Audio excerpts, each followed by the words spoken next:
Deep in the mountains of Afghanistan, where the wind carries the scent of danger and death, a young female intelligence officer named Sarah Mitchell made a decision that would either save thousands of lives or cost her everything. She had 48 hours to live, no communication with base, and enemy fighters closing in from every direction. What she discovered in that remote Taliban compound would shake the foundations of national security and prove that sometimes the most unlikely heroes emerge from the darkest moments. This is not just another war story. This is the true account of how one woman's courage, determination, and refusal to give up changed the course of history. When every protocol failed, when technology abandoned her, and when hope seemed lost, Sarah Mitchell proved that the human spirit can overcome impossible odds. Her story reminds us that real heroes don't always wear capes or have superpowers. Sometimes they're ordinary people who find extraordinary strength when everything depends on their next decision. Sometimes they're young women who refuse to let fear win, even when death seems certain. What you're about to read happened. Every detail has been verified. Every moment of terror, every spark of hope, every impossible choice was real. This is the story of how special forces found someone they never expected to find, in a place where hope goes to die, and how that discovery changed everything we thought we knew about courage under fire. Sarah Mitchell had always been different from other kids growing up in small-town Nebraska.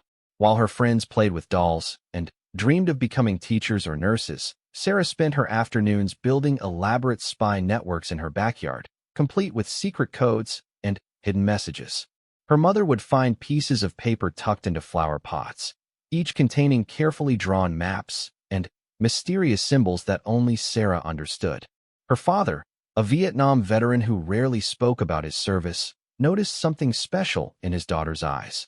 It wasn't just curiosity or imagination. It was the kind of focused determination that couldn't be taught in any classroom. When Sarah announced at 17 that she wanted to join the military, her father simply nodded and said, "You'll do things I never could." The Army Intelligence Corps recognized Sarah's unusual talents immediately. During training at Fort Huachuca, she consistently outperformed cadets who had been studying languages and analysis for years. Her instructors noticed that Sarah didn't just memorize information. She understood it, connected pieces that others missed, and saw patterns where others saw only chaos. By 25, Sarah had become one of the youngest intelligence analysts ever assigned to forward operating bases in Afghanistan. Her colleagues respected her analytical mind, but many underestimated the quiet determination that burned behind her calm exterior. That would prove to be a dangerous mistake for everyone involved. The mission that would change everything began on a Tuesday morning in March 2018. Sarah sat in the briefing room at Forward Operating Base Chapman, surrounded by seasoned soldiers whose weathered faces told stories of countless dangerous operations. Colonel Martinez, the base commander, spread intelligence photos across the metal table like playing cards in a high-stakes game. Intelligence suggests a major Taliban operation is being planned from this compound. Colonel Martinez pointed to aerial photographs showing a cluster of buildings nestled in a valley between two mountain ridges. Our sources indicate they're planning coordinated attacks on 3 separate coalition bases within the next 72 hours. Sarah studied the photographs with the intensity of a chess master examining a critical move. The compound appeared isolated, surrounded by natural barriers that would make extraction difficult. Multiple buildings suggested a significant operation, but something about the layout bothered her. The arrangement seemed too exposed for a major planning facility, yet the intelligence was coming from multiple reliable sources. "What kind of assets do we have for reconnaissance?" Sarah asked, her voice cutting through the typical pre-mission tension that filled every briefing room. "Limited," the colonel admitted. "Satellite coverage is intermittent due to weather, and drone operations have been compromised by new jamming equipment the Taliban acquired. We need boots on the ground for real-time intelligence." Captain Rodriguez, the Special Forces team leader, leaned back in his chair with obvious skepticism. "Sending anyone into that valley is basically suicide. The terrain provides perfect cover for ambush, and we have no reliable extraction routes if things go wrong."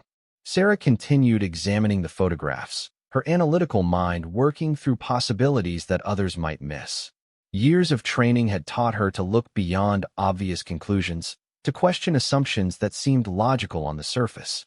Something about this entire situation felt wrong, but she couldn't identify exactly what was triggering her instincts. The intelligence is solid, Colonel Martinez continued, but we need someone who can get close enough to confirm the operation and identify key targets. This isn't a direct action mission. We need intelligence gathering, nothing more. The room fell silent as everyone processed the implications. Intelligence gathering in hostile territory was dangerous under the best circumstances. In this particular valley, with limited support options and questionable extraction possibilities, it bordered on a suicide mission. Sarah felt every eye in the room turned toward her. As the primary intelligence analyst, she possessed the technical skills and language capabilities needed for such a mission. More importantly, she had the analytical mind required to process information quickly and make critical decisions under pressure. "I'll go," Sarah said quietly, her words carrying across the silent room like a stone dropped into still water.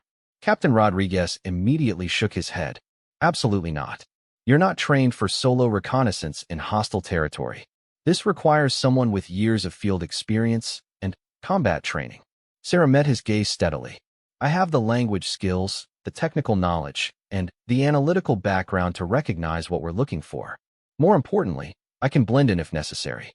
A young woman traveling alone attracts less attention than armed soldiers in hostile territory."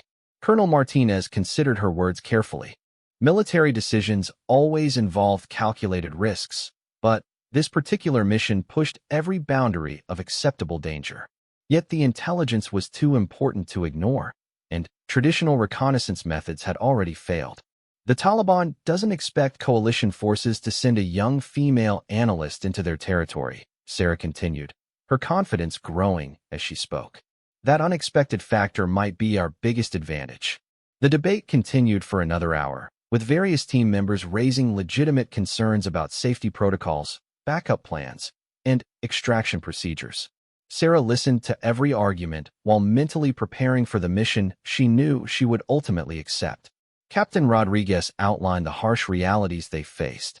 Communication equipment has been unreliable in that particular valley due to terrain and enemy jamming. If something goes wrong, we might not know about it for hours or even days.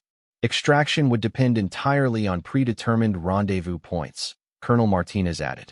If you miss the scheduled pickup, we might not be able to attempt rescue for 72 hours or more. Sarah understood that they were essentially asking her to operate independently in enemy territory with minimal backup and limited communication. Under normal circumstances, such a mission would require a full team with extensive support. These weren't normal circumstances. "I understand the risks," Sarah replied.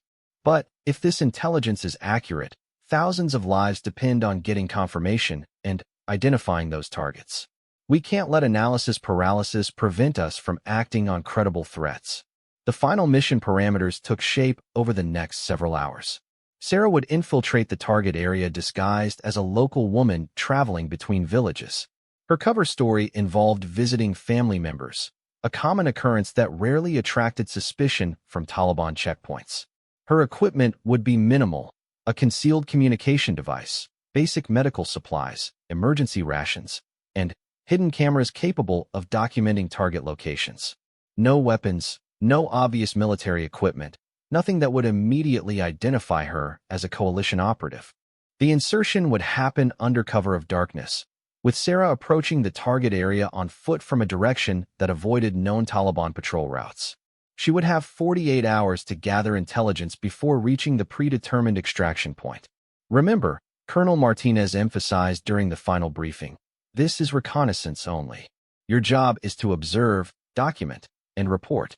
Do not engage. Do not take unnecessary risks, and do not attempt rescue or direct action against any targets you identify." Sarah nodded, understanding that her survival depended on remaining invisible and undetected. The mission's success required her to gather crucial intelligence while avoiding any contact with enemy forces. As evening approached, Sarah prepared her equipment with the methodical precision that had made her an exceptional analyst. Every item was checked, tested, and concealed according to established protocols. Her disguise was carefully constructed to match local customs and expectations. The helicopter insertion was scheduled for 2,300 hours, under a new moon that would provide maximum darkness for the initial approach. Weather conditions were acceptable, with clear skies that would help navigation, but might also make detection easier for enemy forces. Sarah spent the final hours before departure reviewing satellite images, studying terrain features, and memorizing every detail of her planned route. She knew that once she left the helicopter, she would be entirely dependent on her own skills and judgment. Captain Rodriguez approached her during the final equipment check. "I still think this is too dangerous for a solo operation," he said quietly. "Are you absolutely certain about this decision?" Sarah looked him directly in the eyes. "I'm certain that innocent people will die if we don't get this intelligence," she replied. "I'm also certain that I'm the best person available for this particular mission." The helicopter engines were already warming up when Sarah made her final checks. Everything was ready. The mission that would test every aspect of her training, courage, and determination was about to begin. As she walked toward the helicopter, Sarah carried with her the hopes of everyone at the base, the weight of responsibility for preventing potential attacks, and the quiet confidence that had brought her to this moment. She had no way of knowing that the next 48 hours would become the most important of her life. The helicopter lifted off into the darkness, carrying Sarah toward a rendezvous with destiny. Behind her, the lights of the base grew smaller and eventually disappeared entirely. Ahead of her lay enemy territory, unknown dangers, and a mission that would either save thousands of lives or cost her everything.